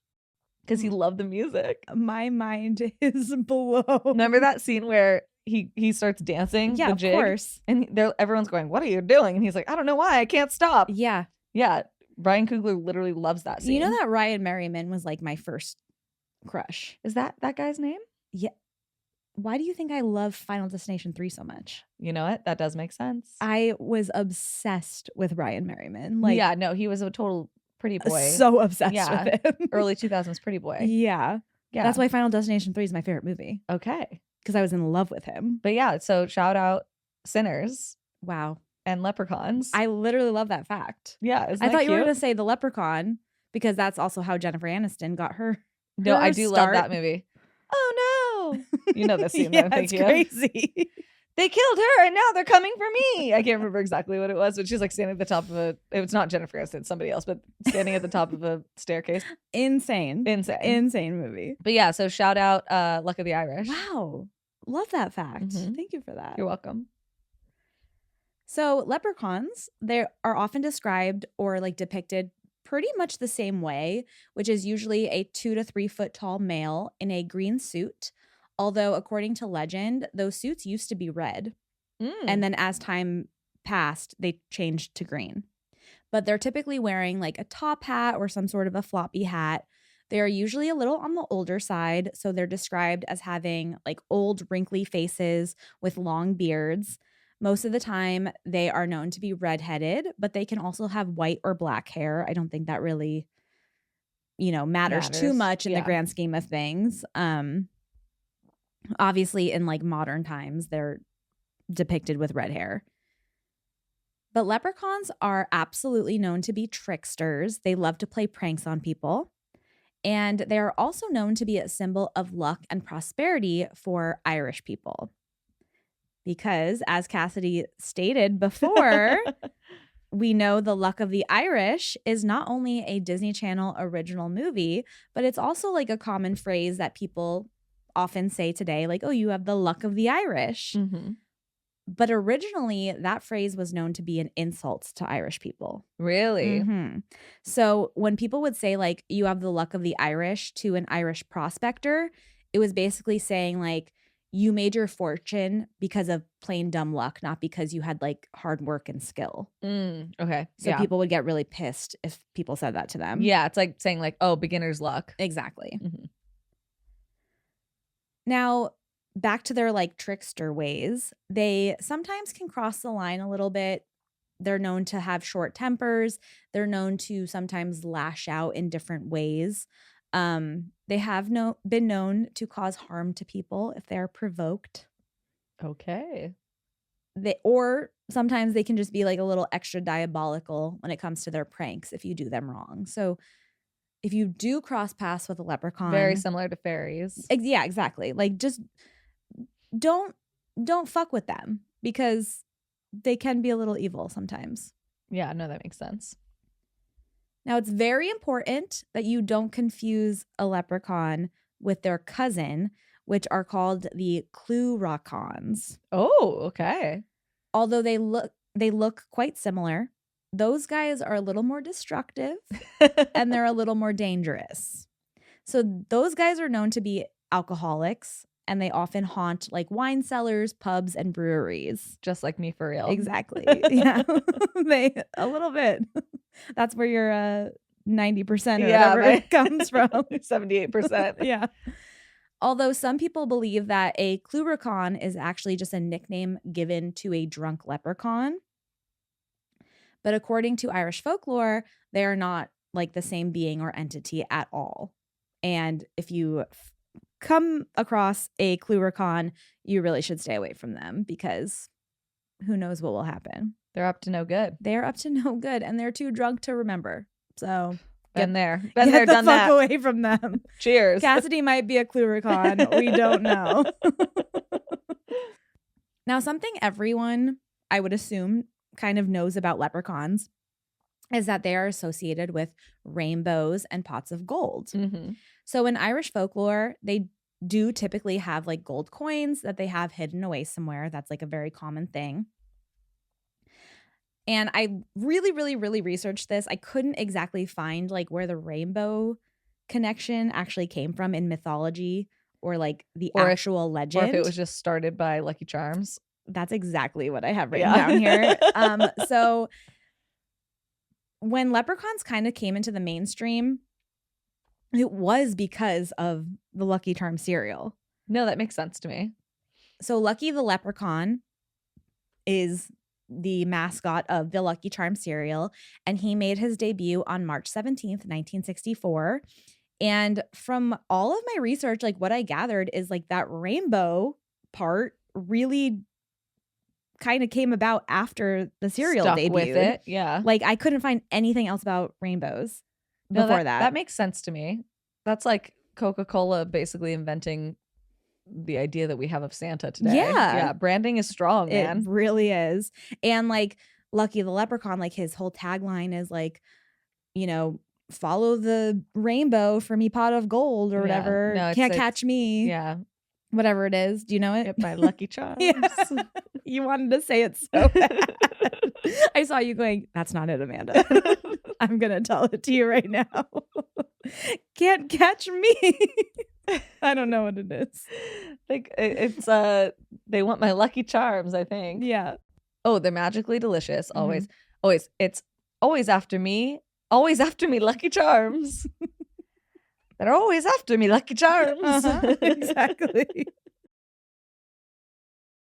But so they say, like, if you follow a rainbow to its end, then you will typically find a leprechaun's pot of gold, right? Like, that's like kind of the thing. And they say this because leprechauns are so elusive, they're so mysterious. And rainbows are also like this optical illusion of light that, you know, you will never actually ever find the end of a rainbow. Yeah. Therefore, you will never find a leprechaun's pot of gold. I do like that. Yeah. That's fun. It is. Yeah, because like the closer you get to a rainbow, it like just kind of disappears. Yeah, because it's literally just like this reflection of light. Like you literally, I literally typed it on Google. Can you ever find the end of a rainbow? And it was like, no, you literally can never find the end of a rainbow. You fucking idiot. That's what it said to me. Yeah, on I Google. told you. Now, if you somehow are able to catch a leprechaun, in exchange for his release, he will either take you to his pot of gold or he will grant you 3 wishes. And fairy rules state that once you are caught by a human, you have to be honest. Like that's just in the fairy rule. I did know in that. the rule book, yeah. Fairies aren't allowed to lie. They're allowed to be interesting with their truths, but they can't lie. Exactly. And funny enough, in our Things Are Getting Weird episode, you mentioned monkey's paw. And you said, I don't know what that is. Right.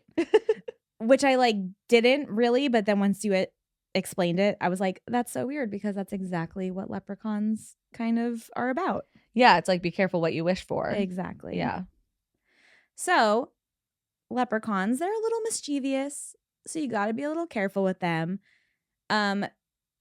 When you catch them, it's said that you're supposed to maintain eye contact with them the entire time.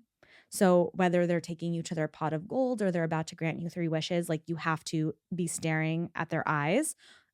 If you look away for even a split second, they could literally vanish. No, guys, it's so true. Once again, I've dated one of these.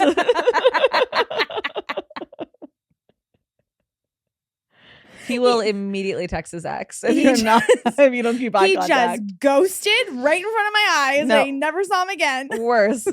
But like literally, if you look away for a split second, they say they will vanish and you will never see them again. So that means no gold for you, buddy. So you better fucking lock eyes, okay?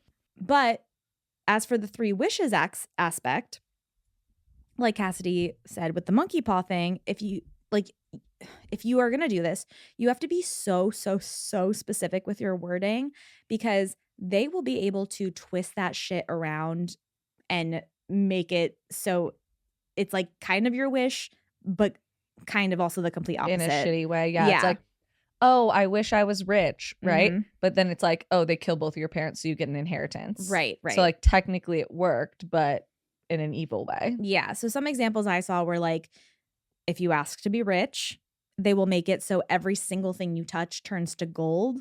So like food, people, anything turns to gold. So it makes it very, very difficult to live. Yeah. Or like if you wish to never be hungry again, they'll just make it so you're unable to eat or consume food at all. So therefore, you can never be hungry because you literally can't eat food. So they're very masterful that way. Leprechauns are also mostly found in Ireland, obviously. They are usually in rural areas, and they are said to live in underground caves or sometimes in a hollow tree. And there are, of course, many sightings and encounters that people have had with leprechauns. Everyone who saw the leprechaun say, yeah. Girl, if you think that Yeah. I don't have that in here, and I'm going to play the whole fucking clip because it's too fucking good, we're going to get there.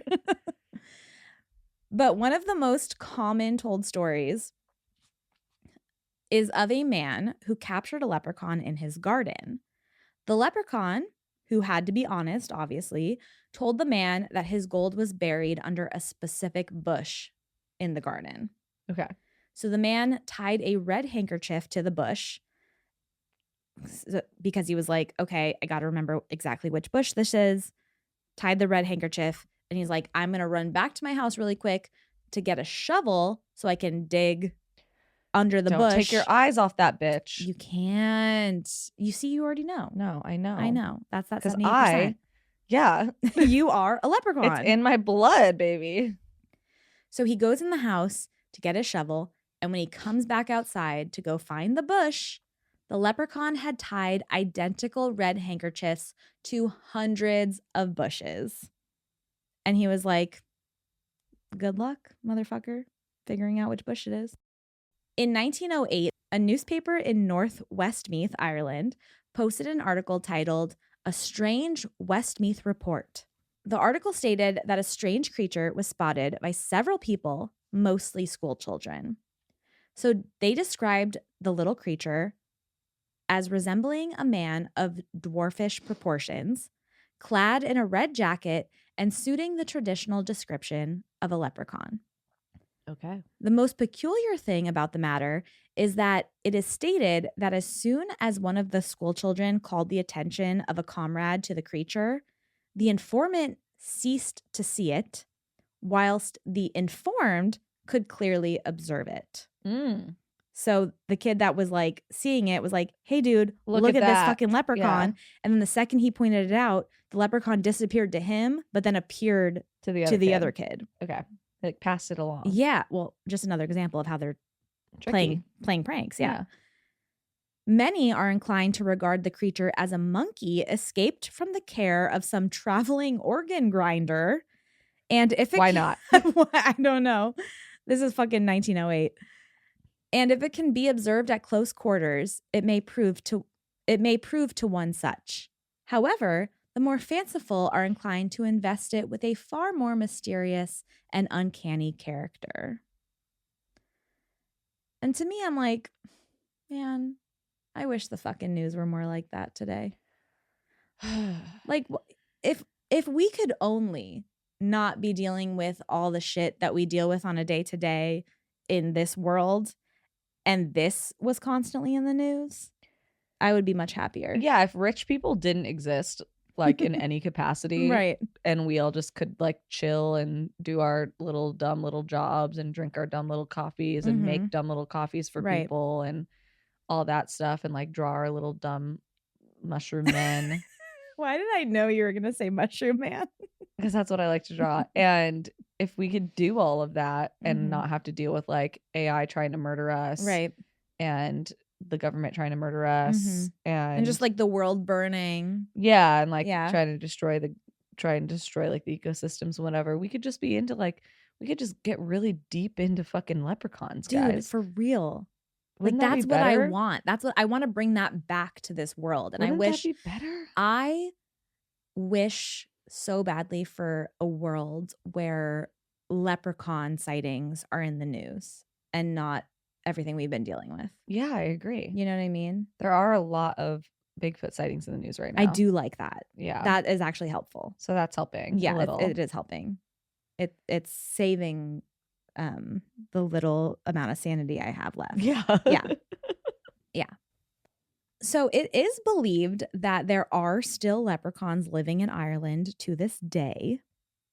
In 1989, a local councilman, businessman, and auctioneer named PJ O'Hare was showing some property to an American man on Cooley Mountain in Carlingford County. As he's doing this up on the mountain, he heard a scream coming from Jenkins Well, which was like up on the mountain where they were.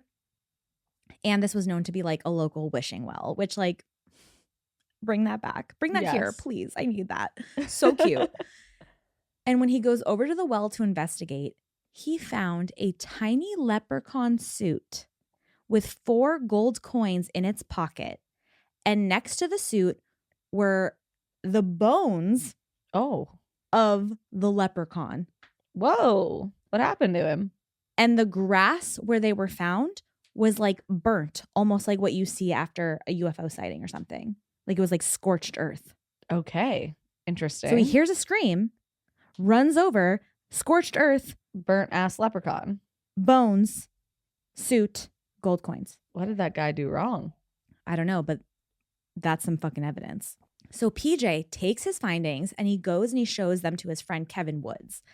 And Kevin is like, brother, there is no such thing as leprechauns. Like, what are you fucking talking about right now? And PJ's like, okay, first of all, you see the suit, you see the bones, and you still don't believe me. Tiny little bones. Like, are you fucking kidding me? I'll prove it to you. So they end up organizing a leprechaun hunt in the mountain. But sadly, no leprechauns were found that day. So Kevin was like, okay, dude, you didn't prove it to me. Like, I don't believe you. Yeah. There's no such thing as leprechauns. 2 years later, Kevin Woods, he's out fixing like a stone wall on the perimeter of his land. Classic Irish. And he finds a small leather bag with 4 gold coins in it. These guys love gold. And they're leprechauns. I know. And he takes the coins and he compares them to the ones that PJ had found. And they were exactly the same. So he's kind of like, okay, that's a little weird. That's a little funky, right? And then one day, Kevin is up on the mountain with his dog and they're walking along when he sees 3 leprechauns sitting on a rock, just chilling, just chatting to each other casually. Kevin said, like, there's that motherfucker who robbed us. Exactly. Give me back my fucking coins, bitch. But no, they actually didn't even pay attention to him. They just ignored him. They were just chit-chatting. And he said that him and his dog stood there and kind of just stared at them for what he believed was like a minute or two before he turned around and went back home. But when he got home, he realized he had been up there for hours. Ooh. Like he got there at like 11 a.m. and when he got home, it was 7 p.m. Yeah, never good. So after this experience, Kevin was like, holy shit. Okay, I fully believe PJ now that he found this leprechaun outfit and these bones. And they ended up getting really into like helping save the remaining 236 leprechauns that they believed lived on the mountain near Slate Rock. Very specific number they got. They there. looked into this and apparently that's the number they came up with. So they petitioned to have this area be protected. And after some time, the European Environment Agency officially made leprechauns a protected species of Carlingford Mountain. Well, good for them. And Kevin and PJ went on to hold what they called leprechaun hunts on the mountain, which were like on the opposite side of Slate Rock. So they didn't disturb their peace because that's where they said that they lived. But they would like put these ceramic leprechauns all around the area. And it was just basically this big celebration of the existence of leprechauns. Okay. And I think they still do them to this day. I'm not quite sure, but I'm pretty sure they do some sort of a celebration for leprechauns. Sounds fun. So PJ O'Hare, he ended up opening a pub called, I think it's called O'Hare's. And if you go inside this pub, the suit and bones are on display. Oh, I gotta go. Inside the pub. I need to get my ass there. I literally now. saw it with my own 2 eyes. I need to go. And this whole... Oh, you've been there? No. I watched an interview. Oh, okay. But I saw it with my own 2 eyes, on YouTube. And in this interview that I was watching with Kevin Woods, because he's telling this whole story, right? And he's showing the suit. He shows the bones in this video. He says that PJ passed the gold coins to him before he died. And then he told Kevin that he has to pass the gold coins to to either a family member or a different family before he dies that specifically has 7 sons, and he has to give the gold coins to the oldest of the 7. Okay. And it just so happens that Kevin has 7 sons. Oh. And in the interview, he's like, and as of yesterday, I have 7 grandsons. Whoa. It's pretty good. Coincidence? I think not. Okay? Because just so you know, a lot of people think that leprechauns are also like just a super like paranormal spirit or entity, not just fairies. Like a lot of people say that. So I don't know. Just saying. And in more recent times, as Cassidy already has mentioned, in March of 2006, there was an extremely viral story of a leprechaun sighting in Mobile, Alabama. And I feel like a lot of people probably would remember it from the photo or the sketch that was viral. Oh, yeah. So I'm showing Cassidy the sketch.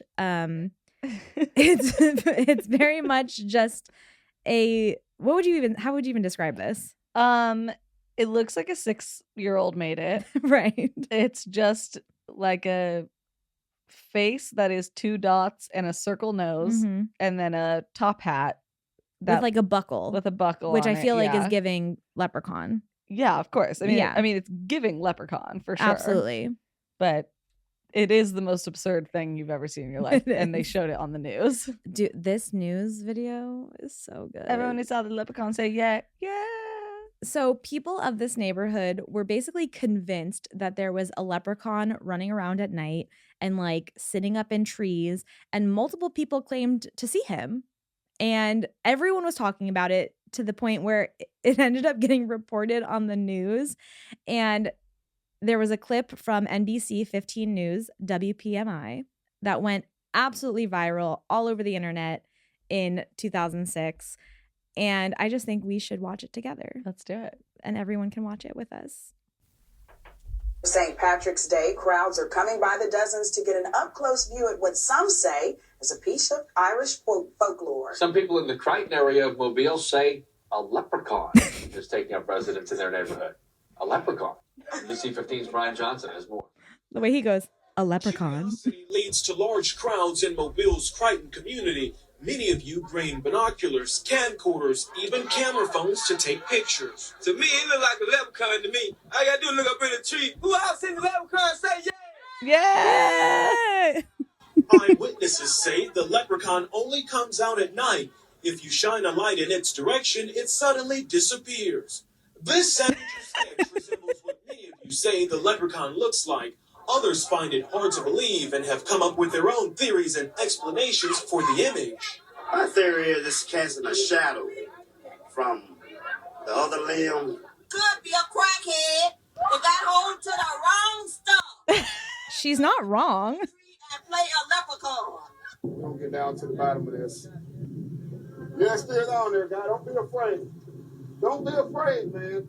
This guy helping to direct traffic says he's prepared for his encounter with the leprechaun. He's suited up from head to toe. This wars off spells right here. This is a special leprechaun flute, which has been passed down from thousands of years ago from my great-great-grandfather who was Irish. I believe him. Same. Others just came to get lucky. I just came to help out. A pot of gold may be buried under this tree. I'm going to run a backhoe and uproot that tree. I want to know what it goes like. want the gold. Give me the gold. I want the gold. This is Brian Johnson, NBC 15 News. People will do anything for a pot of gold. I mean, anything. You know what I like? I like the amateur sketch of the leprechaun. It Yeah, looks like somebody got a really good look at it and got that good drawing. The everyone who's seen the leprechaun say yeah is my favorite thing in the entire world. It is so fucking good. And the fact that this was real and not like a parody 100%. video is like, these people are dead serious. Like, they're like, I love- especially the guy with the flute. He's like, I came here to help out. Like, I know. Oh, he said, be not afraid. He said, my uncle was Irish and he gave me this flute. He said it was passed down for generations. Yeah. I trust him. I actually trust him more than anybody else in that video. I'm pretty sure he had like a bulletproof vest on. He said, As I'm he here. should. He said, I'm not taking any chances. I I don't like the know. way that I you don't know said- what these leprechauns are gonna do. Could be a crackhead got hooked on the wrong stuff. Dressing up like a leprechaun. That is the best video. The fact that was reported on the news is so good. 2006 was a slow year. This is what I'm saying. apparently. Like, it's 2026, right? That 20 years. 20 years Let's ago. bring that back. Let's bring this back. More leprechauns on the news. This is what I need. I need the world to be healed. leprechaunnews.com. Yeah. Mm-hmm. I think if we had some leprechaun sightings in the news, it would really heal us as a country. So this is my plea basically to the leprechauns. That was basically, all Amanda. This is what she wants. She's finally getting down to brass tacks. This is my plea to the leprechauns out there. We need you. Have a few sightings. Come to America. I know you guys are still, there's 236 of you on the mountain in Ireland, but come back to America. Girl, they can't. Ice. Oh my God. See what I mean? So yeah, that's it, guys. That is my leprechaun history and my leprechaun story. And if we had some leprechaun sightings, I really think it would heal America. So I'm really hoping that we can bring that back around 20 years later. Yeah, let's do it. That's what I'm hoping for. So yeah, if you want to see one, your best bet is probably going to Ireland, like I said. Go to Ireland. You should just go to Ireland. Stimulate the economy. Ireland is gorgeous. Just don't be a dick. Yeah, don't be a dick, but it is a stunning place. We already have a bad enough reputation. If you're going from the United States, we already have a bad enough reputation. Just don't be a dick. Don't be a dick. That's all we ask. Be respectful. And also be respectful of the leprechauns because they are tricksters and they are mischievous. So personally, I don't think you should try to find one. But if you do come across one, be nice to them because if you're not nice to them, who knows what And be can careful what happen. you wish for. And be very careful what you wish for. Yeah. Well, that was great. Thank you so much. Thank you so much. Happy St. Patrick's Day. Happy St. Patrick's Day. To you, my 78%. I know. Oh over my here. gosh. Isn't that crazy?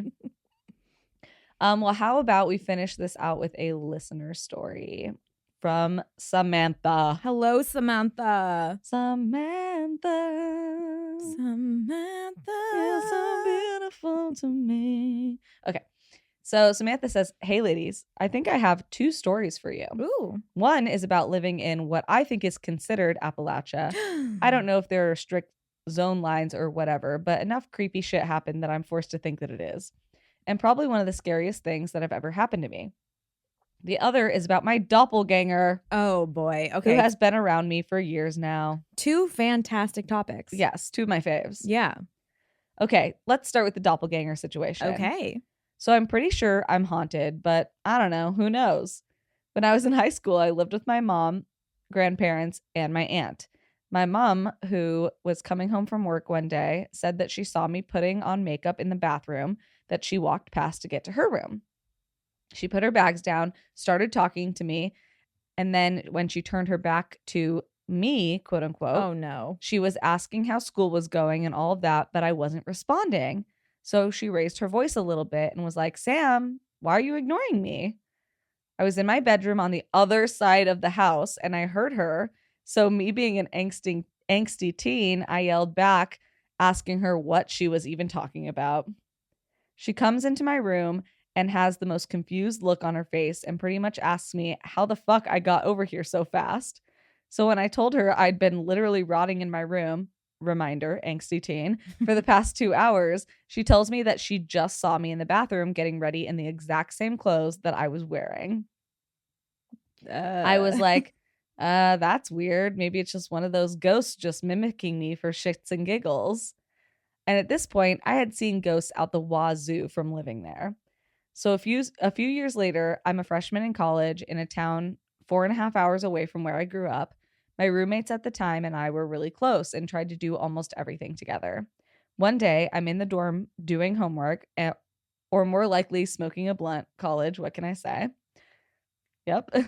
So anyway, my roommates come into the room and they say, "Why the hell have I been ignoring them all day?" I ask them what they're talking about because I have not been ignoring them. I've been in the dorm since my 8 a.m. class. And after that, they tell me that the two of them have been seeing me around campus all day long. No. And when they try to get my attention, I somehow would just get lost in the crowd on the campus sidewalks. No. I'm like, maybe there is a girl on campus who just looks like me, and maybe you were just mistaken. Nope. My roommate said that this person/thing had the same clothes on that I was wearing right then and there. The same backpack as me, and even my tattered to hell Converse. So now I'm creeped out. What the hell is this thing, and why does it look like me? Throughout the years on campus, I ended up having different roommates tell me the exact same thing, that they saw me, but I ignored them and then seemingly disappeared around a corner or something like that. My then boyfriend at the time saw the person thing too. I even had a coworker ask me how I beat him to work when he just passed me on his bike across campus. Sam's like, why does everyone hate me? I know. You just seem like a huge bitch. Yeah. So honestly, I have no idea what was going on, but it lasted for years. That's fucking crazy. So this kind of leads me into my other story. I went to college in a town near Mythology State Forest in Pennsylvania, which happens to be a forest that the Appalachian Trail runs through. I think the whatever it was may have been feeding off of the weird energy there. Like, I felt a lot like I did in that hella haunted house that I grew up in. But who knows? Okay, so I ended up moving off campus into my then boyfriend's house that was out in the Amish country, about 30 minutes from the forest. Amish. Nice. Amish. Suddenly Amish. From the first day I moved there, I would hear voices at night coming from outside. Like I said earlier, it was Amish country, so no one on the side of the house. So there was no one on the side of the house, and there was a neighbor that was barely ever home, and the next closest one was about a mile behind us. At all hours of the night, I heard voices that were muffled by the walls, which is when I started to get really into audiobooks and podcasts trying to drown them out. My boyfriend didn't hear them and honestly thought that I was just schizophrenic or something. He also called me crazy all of the time, saying that there's no way that I heard them, and maybe he was right. No. We were both really into creepy shit and had been doing a lot of research on skinwalkers and Wendigo at the time. So on the fateful night when I finally got to say, "I told you so," we were coming home from the bar around 11 p.m. We get out of the car and end up standing at the trunk of his car looking at the stars. This is when we hear the gravel rustle on the ground just right next to us. The hair on the back of my neck stood up straight. Then we hear what sounds like a small child ask, "Hey, what you doing?" No. Simultaneously, we whip our heads around to each other, almost shit ourselves, and ran to the front door. Of course, my scared ass can barely get the door open, but once we do, we slam it and lock it shut. I'm like, well, we have to lock every fucking window because who the fuck knows if I'll be eaten by some skinwalker child tonight. Literally. All night long, I could hear the voice replaying in my head, along with other muffled voices from outside. On the bright side, my then boyfriend finally believed me that there was some sort of creature out there. Update. I have now been diagnosed with MDD, with psychotic features. In my case, I hear voices when I'm extremely stressed and depressed. Oh, shit. I am, and am still in the process of getting the right medication for that. Now I'm just left with the question was any of this real? I had always been hearing voices to leave, the occasional harm yourself stuff.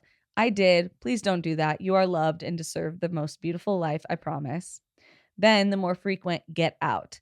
But now most of the time my hallucinations are just conversations. things that I can't seem to quite catch. They just sound like angry men arguing or something like that will send me into a panic. A few months after the weird child thing happened, my ex caught my cat on fire. What? He's okay now. Don't worry. His poor little whiskers were a little burnt with some on the side of his tail. And I left immediately after that. So my ghosts and mind were right. I need to get out. I am left with knowing I have mental issues, but also knowing there is some paranormal stuff going on. And with that, keep your front doors locked. Keep your mind open. Maybe locked with one of the hotel bars. You know, no need to leave it too open. And keep drinking the Kool-Aid. Oh my gosh. Well, that's so interesting because there's been lots of people and like, you know, that we've talked to that do suffer from different disorders Right, or, yeah. you know, diagnoses. And I think there can be like this in between, right? Mhm. And especially she had confirmation where I was her gonna say her ex heard the same Yeah. thing. So it's like, okay, you're not just hearing things, but also the fact that you were hearing get out and leave and all this stuff. And then once you left, the voices changed to something else. That is Yeah. very No, interesting. It's very interesting. I hope you found the correct medication for Yeah. you. Yeah, absolutely. But I don't think that it was all made up either. You had confirmation. Yeah, somebody else heard it. Yeah. I think two things can be true at once. Yeah. You know what I mean? And I think that's the most complicated thing about life is that two things can be true at once. True, yeah. Well, thank you for sharing that with us. Also, the doppelganger thing is like Crazy. Yeah. And that's another thing. Like your mom experienced it. Yeah. So it's like, yeah, things were happening. Yeah. Yeah. No one can just say like, oh, that's just your mental illness. Yeah. Like other people were involved. Things were happening. Yeah. Multiple of your roommates and classmates. Mhm. Like that's insane. Like I said, two things can be true at once. Yeah. Yeah. Yeah. Well, if you would like to share a story with us, you can do that at dtkpod.com/contact. You can also find our Patreon there, our social media, our YouTube, and all sorts of other fun things. And if you haven't left us a 5-star review yet, go and do it wherever you listen. Right now. Do it. So thank you guys so much for 300 episodes. Oh my God. We are just so ecstatic. It's such a milestone we didn't ever think we'd ever hit. It's crazy. And thank you so much for listening. We totally dig you. But most importantly, make sure you keep that front door locked. Make sure you keep that mind open. And keep drinking the Kool-Aid.